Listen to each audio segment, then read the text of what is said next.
Hello friends, I am Sneha and welcome to my YouTube channel clear vision. तो चलिए, आज जो हमारा टॉपिक है वो है कि कितनी स्मॉल कैप म्यूचुअल फंड अपने पोर्टफोलियो में हम रख सकते हैं। तो इसके लिए हमने दो कैटेगरी के एज ग्रुप को लिया है। एक लिया है 25 से 45 एज ग्रुप वालों के लिए। तो इस एज ग्रुप वालों के लिए कौन कौन से फंड स्मॉल कैप में हम चूज करें, वो जस्ट एक एग्जांपल के लिए हम ले रहे हैं यहाँ पे। तो हमने यहाँ पे दो स्मॉल कैप म्यूचुअल फंड को लिया है, 25 से 34 और 35 से 45 एज ग्रुप वालों को। हमने यह दोनों एज ग्रुप को मिला करके लिया है क्योंकि इस एज ग्रुप में हम थोड़ा रिस्क ले सकते हैं, क्योंकि हम जितना ही रिस्क लेते हैं उतना ही हमें रिटर्न के चांसेस बढ़ जाते हैं। और इस एज में हमें बहुत ज़्यादा बर्डन, रिस्पॉन्सिबिलिटी, लायबिलिटीज़ होती नहीं है। तो हम इसमें दो mutual fund, small cap mutual fund को इंक्लूड कर सकते हैं अपने पोर्टफोलियो में।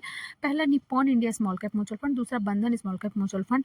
अब ये मेरी तरफ से कोई रिकमेंडेशन नहीं है। अगर आप इन्वेस्ट करना चाहते हैं तो अपने फाइनेंशियल एडवाइजर की मदद जरूर ले लें। हमने सिर्फ एग्जांपल के लिए ये दोनों स्मॉल कैप म्यूचुअल फंड को लिया है, क्योंकि पिछले कुछ सालों में इन दोनों म्यूचुअल फंड ने बहुत ही अच्छा खासा रिटर्न बना के दिया है। तो चलिए, अगर हम इस म्यूचुअल फंड को इन्वेस्टमेंट करते हैं, अगर 10,000 पर मंथ का, स्मॉल कैप म्यूचुअल फंड में रिटर्न के परसेंटेज जो होता है, इंटरेस्ट रेट, वो काफ़ी अच्छा होता है। लेकिन हम यहाँ पे 18% का ही लेंगे, एक एवरेज रेट ऑफ इंटरेस्ट लेंगे, और टाइम पीरियड 20 साल का हम लेते हैं।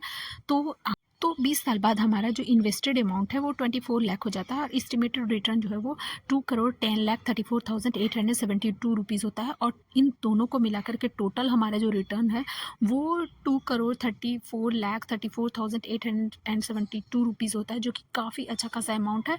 तो अगर हम टाइमली इन्वेस्टमेंट स्टार्ट कर देते हैं तो हमें लॉन्ग टर्म में बहुत ही अच्छा रिटर्न मिल जाता है। तो इस तरह का डिसीजन जो है, वो रिस्क जो है आपको, वो अपने ऊपर होता है कि हम कितना रिस्क ले सकते हैं। तो आप अपने हिसाब से अपने पोर्टफोलियो में 2-3 mutual fund, small cap mutual fund को रख सकते हैं। ये आपके ऊपर है कि आपका अर्निंग और एज ग्रुप किस तरह का है, वो दोनों आप खुद डिसाइड कर सकते हैं।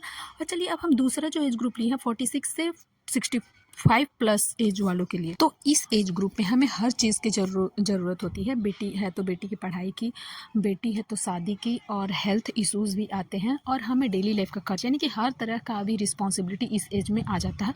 तो ऐसे में हम बहुत ही सोच समझ के स्मॉल कैप म्यूचुअल फंड को अपने पोर्टफोलियो में बहुत ज़्यादा नहीं रख सकते हैं। वीडियो में आगे बने रहेगा, उससे पहले आप लोगों से एक छोटा सा रिक्वेस्ट है कि मेरे चैनल को सब्सक्राइब करें, लाइक करें और ज़्यादा से ज़्यादा शेयर करें। तो चलिए, इस एज ग्रुप वालों के लिए हमने एक ही स्मॉल कैप म्यूचुअल फंड को यहाँ पे रखा है, Nippon India small cap mutual fund.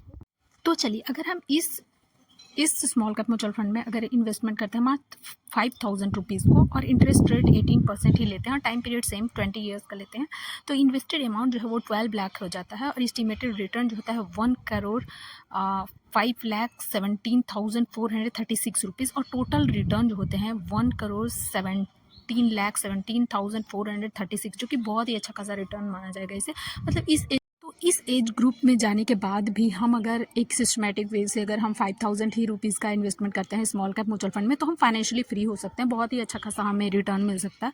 तो ये टोटली हमारे ऊपर है कि हम किस तरह का रिस्क हम ले सकते हैं। तो चलिए, अगर मेरा ये वीडियो आप लोग को अच्छा लगा तो मेरे चैनल को सब्सक्राइब करें, लाइक करें और ज़्यादा से ज़्यादा शेयर करें। Thank you.